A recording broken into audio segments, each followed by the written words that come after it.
Ну а вот это пещера номер 10. Это уже буддийское место. Нет, но индуизм я, конечно, тоже слегка понимаю. Вот в буддизме я хотя бы понимаю символы, что здесь изображено. Ё-моё, вы посмотрите, какая красота. Охренеть просто!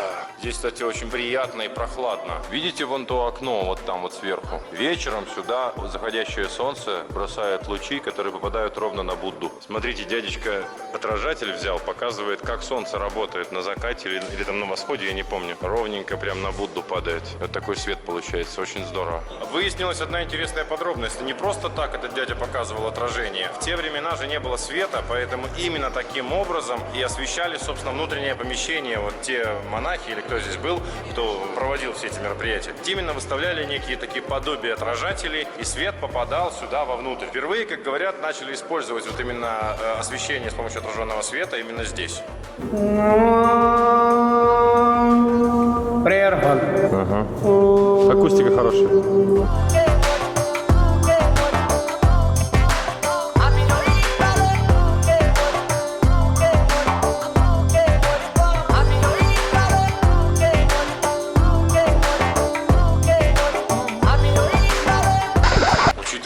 Здание двухэтажное. Надо же подняться на балкон, посмотреть, как там что выглядит.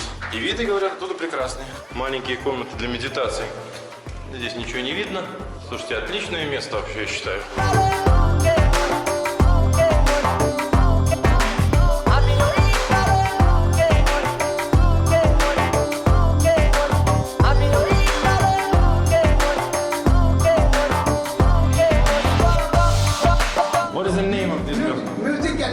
Music Gallery, вот. Music Gallery. Это Music Gallery.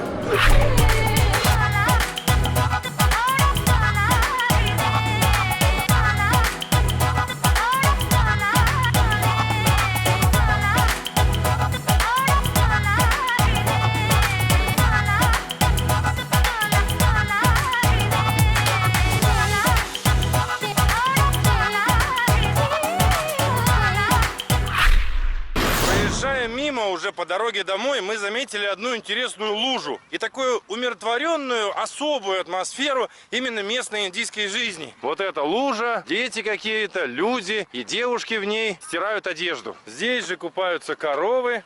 А это буйволы вообще побольше. Лера, ты как подошла, они начали сразу расходиться все. Это они освобождают для тебя место. Иди, залазь. Лера, ты готова попробовать постирать одежду здесь? Да. Смотри, щетка специальная. Об камень стирают все это дело, водой поливают. Свой Луи Виттон, да. Давай, не стесняйся, покажи, на что ты способна людям.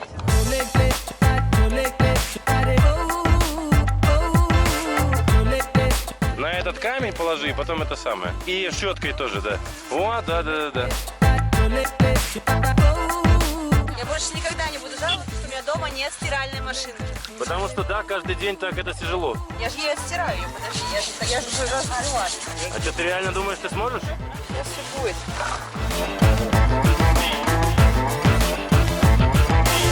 Молодец, работай. Нам надо билеты назад отбивать как-то. Вот в этом говне теперь надо полоскать. Дай, отдай ей. Сейчас она тебе все покажет.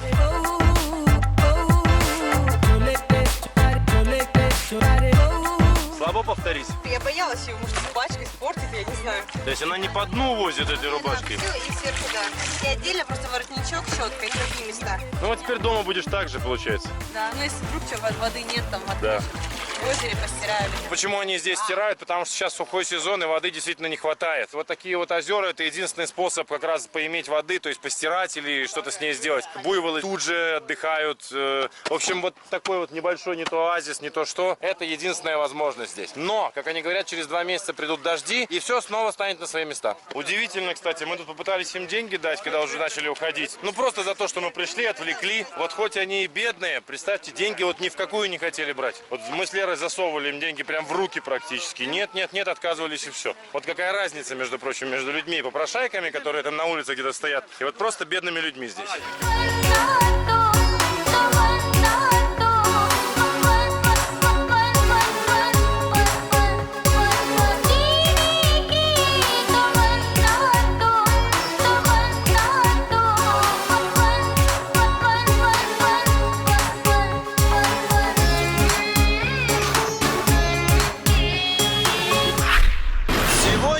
последний день в Аурангабаде. Мы все еще в Индии, если кто не помнит. И сегодня у нас день начался с того, что мы выписываемся из отеля, ждем некоторое время, чтобы улететь, вернее, в Кералу, в Кочи. Вообще у нас по расписанию сегодня должен был быть второй день путешествия по пещерам. Есть здесь еще один комплекс, который называется Аджанта. Но все настолько устали, что уже никуда ехать не смогли. Поэтому решили просто потупить. Ну, просто, скажем так, посидеть в ресторане, в отеле, под кондиционером, где угодно, но никуда не ехать. А сейчас едем фоткаться, судя по всему. Да, мое рабство еще не закончилось пока.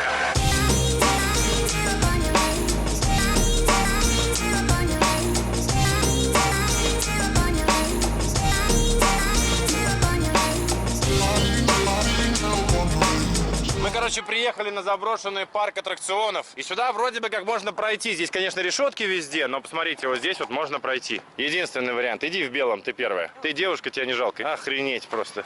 Вот это куда меня притащили? Эти модели, блин, вечно ради кадра. Какое-то говно надо обязательно зайти. Забавно, что сидит охранник, все закрыто, заброшенное место, то есть он охраняет. И такой, типа, да, ребят, там вот пролезть можно, проходите. Чего? Смотрите, прям реальный, практически Диснейленд был когда-то. Fire Disneyland? Fair. А, ну ясно, сказочный, да. Hello, can we have a look? What is it? Thank you. Офигеть.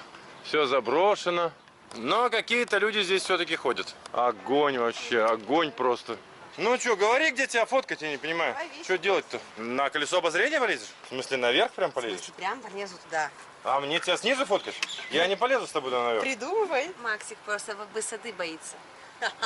Так, все. Забыли. Главное, чтобы мама не видела, она меня убьет. Лера, хорош. Серьезно, вот хватит, блин, реально. Вот дальше не надо, давай. Мне за тебя страшно, Лер, мне потом думать, как от трупа избавиться, не тебе. Че, вертолетик? Вот тебе действительно это надо? Мы тут опять фурор устроили. У нас тут ребята местные пришли уже, все, мы собрали тут толпу практически. Все смотрят, что же тут белые делают-то? А белые фоткаются на лошадке.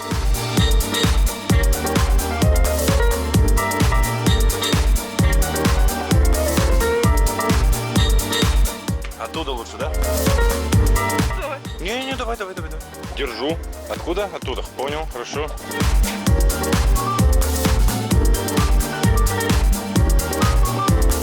Прикиньте, здесь бассейн есть. Вообще он как бы отчасти чистая вода, но отчасти, конечно, капец какая грязная, если честно. Но очень хочется занырнуть, прям очень.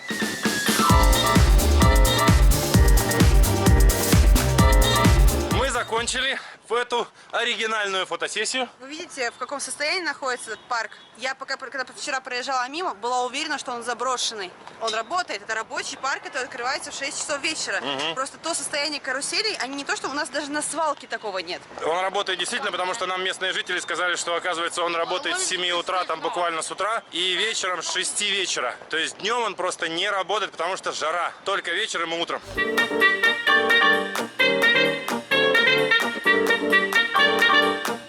Смотрите, Лера дорвалась до конфеток. Нашла здесь в соседнем магазине по 3 рупии конфетки. Сидит, чавкает тут. Риски просто потрясающие. Да, и нет рисок. Надо доживать, чтобы не мешать вкусу. Она уже съела очень много, поверьте, это все, что осталось. И что, потом еще пойдешь? У нас 5:30. В 8 часов у нас вылет самолета. То есть у нас 2,5 часа. Доехать до аэропорта, зарегистрироваться и так далее. Наших друзей нету. Мы с Лерой только вдвоем. Вещи все здесь. Куда они делись? Никто не понимает. В чате не отвечают. Позвонить мы им не можем, потому что мы не знаем их номера телефона, да и у нас денег нет на местной карточке. Короче говоря, непонятно, где они и что делать. Опоздуны приехали. Где они были, непонятно. Вы где потерялись-то, блин? Мы вас тут 40 минут уже на нервах. Там в шахматы играли. Понятно, но, блин, опоздать-то нельзя. Вы бы хоть отвечали на эти сообщения. Вообще у тебя есть интернет? Да. У меня Wi-Fi здесь есть. Окей, thank you very much. Bye-bye. See you next time. Лера, как всегда, в своем репертуаре, блин, смотрите. Охренеть, забыла телефон. Видимо, он ей не нужен просто. Ну, сейчас посмотрим, что она скажет на это. Я его подарила, это мальчик. Да? Да, мы поменялись. А, ну тогда я его заберу, ладно.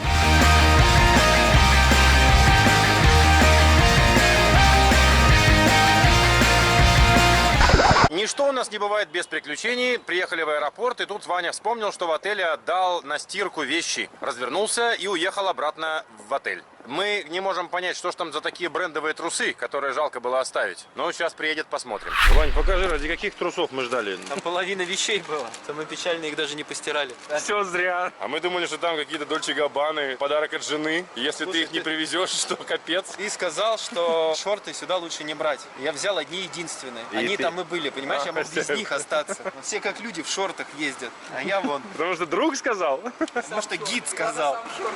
Тихо, тихо, не пали контору. А нам сказали, что багаж сдавать не надо. Нас спросили, у вас только ручная кладь? Мы сказали, да. И сделали вид, что у нас очень легкие рюкзаки. А у них...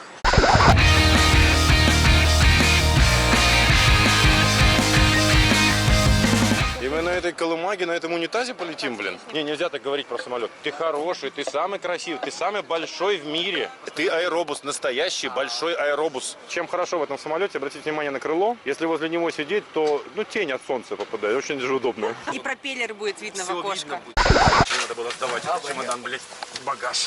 Теперь я это понимаю. Че, Максик, тяжело тебе? Тяжело тебе живется, да?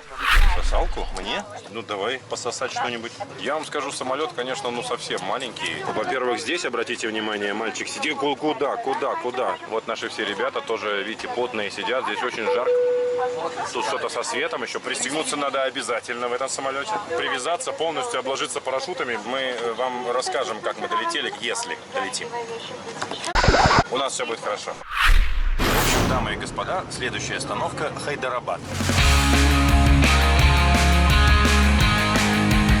Все вегетарианское, в самолетах вегетарианское. Мы путешествуем так просто, ну, по каким-то таким местам, где все веганы, или это такая Индия? По большей части. Почему я всегда думала, что Индия это На севере попроще. курица, баранина там? Я не знаю, где ты такой насмотрелся. Малайзия. Показывай, что здесь. Вот у нас все перелеты были последние, там вообще короткие, там час, полтора-два часа. И Везде все равно кормили. кормят, да. Везде Это просто вода. вода и вилка. Ясно, это рис. Я не знаю почему и что это за авиалинии, но пилот почему-то сидит на последнем кресле в салоне. Ну, здравствуй, Хайдарабад. Тебе мы проведем ближайшие 6 часов. Лер, ну что такое? Потеряла брелок? Да не брелок. А что это? Ничего, отстань. Что Не смешно. Это не смешно. У нас проблема. Вера потеряла китенка. Это брелок был. Он найдется, он где-то плавает. А может, ему там лучше будет. Может, тебе будет лучше, если ты отойдешь от меня? Беда у нас, короче. Я немножко понимаю даже. Да я прекрасно тоже понимаю. Я тоже был маленький. Терял игрушки. Как я тварь. Я тварь. Ты, по-моему, это бессмертный или что? Ребята, смотрите, что мы нашли. Subway, блин. Осталось здесь что-нибудь найти вегетарианское. А, вон даже есть, кстати. Вон вегетарианское все, смотрите, очень даже круто. Прикиньте, народ, это салат с тунцом, блин. С тунцом, мать его, и не острый. Охренеть. Я так соскучился за это время по нормальной еде. А вот это вегетарианский бургер. Судя по всему, с картошкой, насколько я понимаю. А у тебя что? Мясо. Очень много мяса? 4 вида мяса. Вот как человек соскучился. Ну и, естественно, как же без кофе? Кафе Coffee Day. Слушайте, мы возвращаемся потихоньку в цивилизацию, это радует. Посмотрите на это счастливое лицо. Сейчас увидите. Секретики прям. Боже, Лера, это что за кофе? Это капучино? Капучино, капучино. А это эклер, я так понимаю. Да. А у меня что? У тебя капучино с соевым молоком. Да, эклер. Тебе такое нельзя. Боже, вы посмотрите на это. Она и здесь кайф найдет. Ну надо же, в Хайдарабаде, в аэропорту. Слушай, там по спине такая штука, и видишь, как реально люди трогают. О, боже, да, детка. Ой, да, детка. Мне кто лапает. Сколько там стоит? На час мне продлить.